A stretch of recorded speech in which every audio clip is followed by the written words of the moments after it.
என்னங்க என்னையா என்ன காரியம் செய்து விட்டீர்? என்ன சொல்லிட்டேன்? சரபோஜி மகாராஜா வந்தார். உம்மிடம் இன்று என்ன திதி என்று கேட்டார்.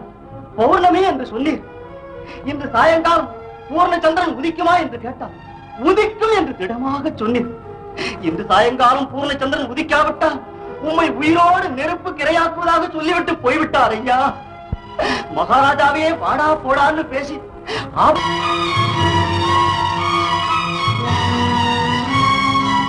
என்ன சுப்பிரமணியம்? இல்ல இப்ப சொன்னீர இத்தனையும் இப்ப நடந்ததா?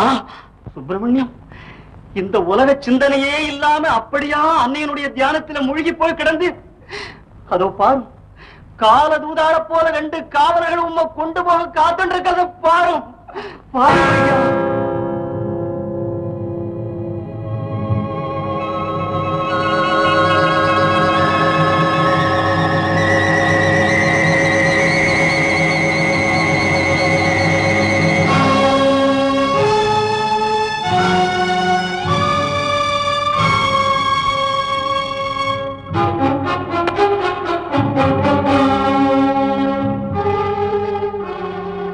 அபிராமி, என்னடி இது? என்ன சோதனை? உன்னிறைவில் என்னை உன்மத்தனாக்கி என் உயிரை பறிக்க திட்டம் தீட்டி விட்டாயா?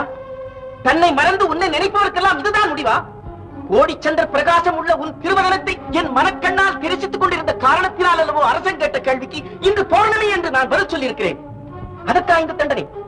நான் சாவதற்கு அஞ்சவில்லை மானிடன். இன்றில்லாவிட்டால் நாளை நிச்சயம் இறக்கப் போகிறேன். ஆனால் எல்லா யுகங்களிலும் எல்லா உயிரினங்களுக்கும் ஒரே தாயாக விளங்கிக் கொண்டிருக்கும் உன்னை நினைத்த காரணத்தால் நான் உயிரோடு எரிக்கப்பட்டேன் என்ற பழி உன்னை வந்து சாருமே என்று நான் அஞ்சுகிறேன். சொல், பதில் சொல். என்ன செய்ய போகிறாய்? அந்த பழியை சுமக்க போகிறாயா? இல்லை இந்த படுகொலையிலிருந்து என்னை மீட்கப் போகிறாயா? சொல், சொல்லி பதில் சொல்.